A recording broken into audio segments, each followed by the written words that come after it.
Durante a visita à Alemanha, o presidente Lula também criticou regras ambientais e limitações unilaterais impostas pela União Europeia ao acordo comercial com o Mercosul. O tratado entra em vigor parcialmente no próximo 1º de maio. Para essa conversa, chamo aqui à nossa tela o nosso colunista Ciro Reis. Seja bem-vindo, meu caro, à nossa programação. Uma ótima tarde a você. Boa tarde, Gabriel. Boa tarde a todos que nos acompanham. Várias salvaguardas econômicas a este acordo, mas também salvaguardas ambientais que acabam dificultando a nossa entrada de produtos por lá. Este acordo não saiu como a encomenda há mais de 25 anos atrás, mas mesmo assim é avanço. O que Lula critica e o que nós podemos fazer a respeito disso, por favor? Eu acho que o presidente Lula, ele de alguma maneira requentou um tema que foi bastante discutido antes da aprovação formal do acordo. Enfim, então eu acho que na política e na diplomacia você sempre tem que considerar o seguinte: o que é que eu ganho com uma declaração pública se eu for honesto naquela direção? Eu vou ganhar pontos, eu vou influenciar decisões. Neste caso, como esse é um assunto relativamente requentado da questão ambiental, eu não vejo que o presidente Lula tenha ganhado muitos pontos, digamos assim, porque as regras estão definidas no âmbito do acordo Mercosul-União Europeia e a gente tem que jogar o jogo de acordo com as regras que estão valendo.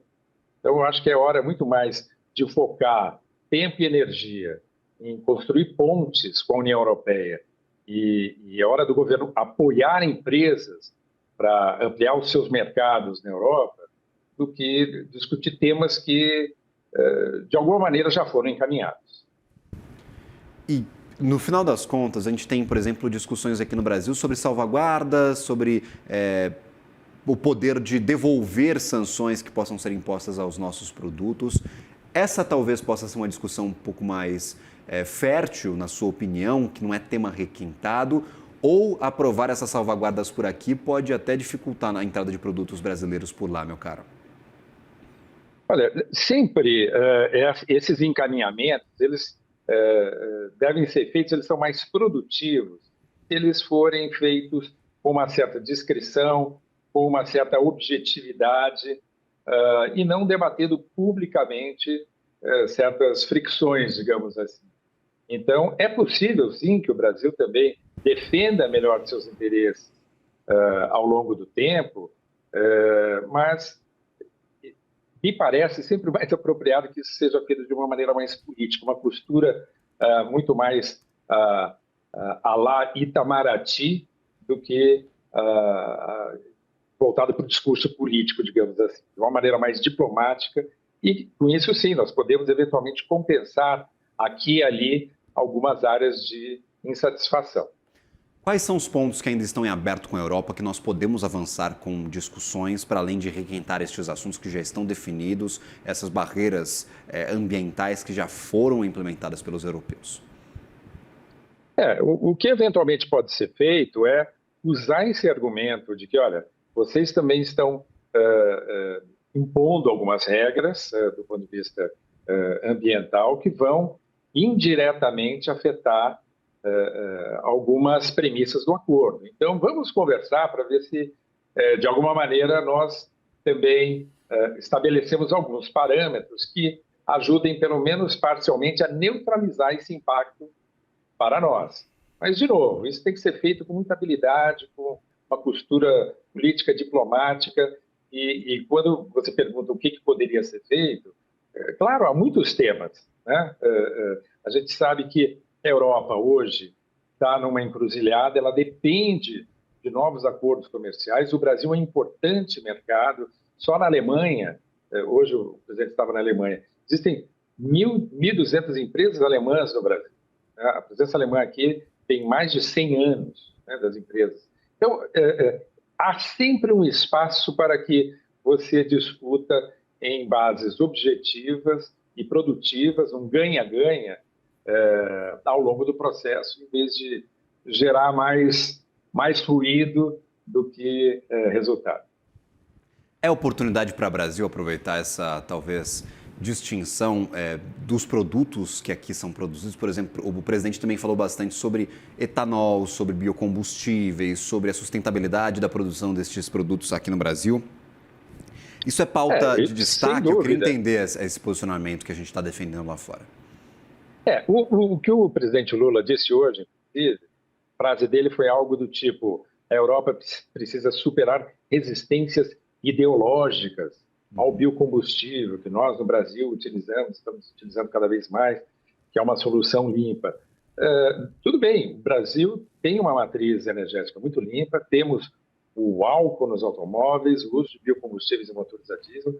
O Brasil pode, sim, apoiar a Europa nesse momento em que ela tem uma crise de energia, comprando menos petróleo e gás da Rússia, tendo problemas no suprimento que vem do Oriente Médio.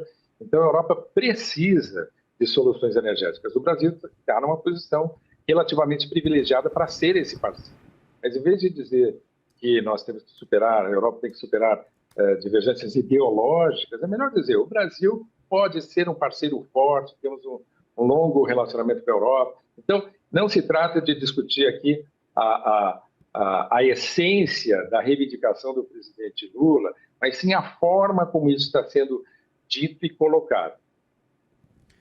Perfeito. E aí, por exemplo, quando a gente fala de outros parceiros para além da Europa, há algum outro mercado a ser explorado que a gente consiga escoar estes produtos produzidos aqui internamente no Brasil? Porque a gente ganhou muita atenção para o mercado europeu por conta da discussão do acordo União Europeia-Mercosul, por conta destes embates em relação às barreiras sanitárias para alguns produtos. Os pescados não entram na Europa, vários outros produtos têm limitação, por exemplo, de cota para entrar no mercado europeu. Tem outro caminho que a gente possa seguir a partir de agora? Outra vertente para que a gente consiga avançar com o agronegócio brasileiro? É até curioso, porque na semana que vem eu vou fazer uma palestra em Bruxelas exatamente sobre o potencial do Brasil, não só nas relações com a União Europeia, mas com outras nações nesse contexto de crise energética. Então, há uma série de premissas. O Brasil é um país, às vezes a gente fala pouco disso, com um sucesso em várias áreas. Nós temos empresas que hoje são realmente empresas globais, e que nós temos soluções globais em várias áreas. Pegar a área de papel e celulose, Suzano, Klabin, na área do setor siderúrgico, a Gerdau, na área de proteína animal, JBS, Embraer, nem precisa dizer, um orgulho nacional na área de tecnologia.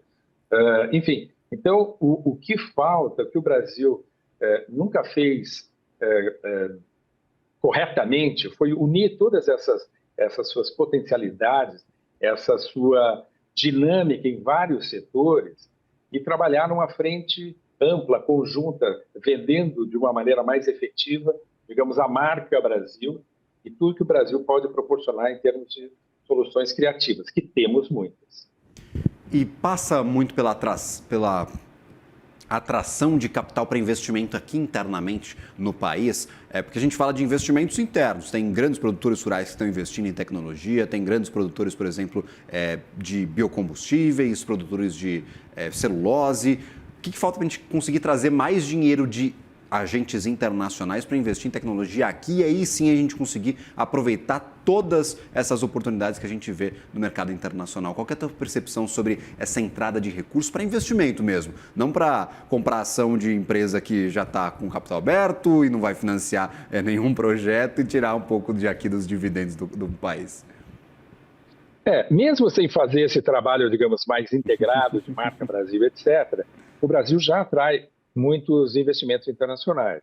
Agora estamos falando de terras raras. O Brasil é o segundo país com maior reserva de terras raras atrás da China. Então, estamos despertando também para esta nova oportunidade. Agora, eu acho que o que poderia potencializar o interesse de investidores é o Brasil também se vender melhor. Mostrar que todo grande investidor sabe dos eventuais problemas do Brasil, digamos assim, né? Em alguns momentos uma insegurança jurídica, enfim, todos sabem, o grande investidor sabe. Agora, o grande investidor também sabe que o Brasil tem uma série de vantagens, e quanto mais a gente conseguir convencer o mercado internacional dessas nossas habilidades, desse nosso potencial de crescimento e de fornecimento de vários produtos e serviços para o mundo, de uma maneira geral, melhor vai ser o resultado. Vocês vejam que, mesmo com todas essas questões que o Brasil tem, déficit público também está crescendo muito, etc., o Brasil, no cenário internacional, 9 fora, todos os outros países, está sendo considerado uma economia estável, o real está valorizado, temos mais de 360 bilhões de dólares em reservas cambiais, o que é uma vantagem. Enfim, temos uma matriz energética limpa. Então, 9 fora todos os nossos problemas, nós ainda somos um país muito interessante para o investidor internacional. Mas podemos melhorar esse movimento, sem dúvida. Com certeza, melhorar é sempre bom. Ciro Reis, meu caro, sempre bem-vindo à nossa programação. Que prazer conversar contigo. Lhe desejo uma ótima tarde e um bom feriado para ti. Ok, obrigado, Gabriel. Abraço a todos. Valeu, até a próxima.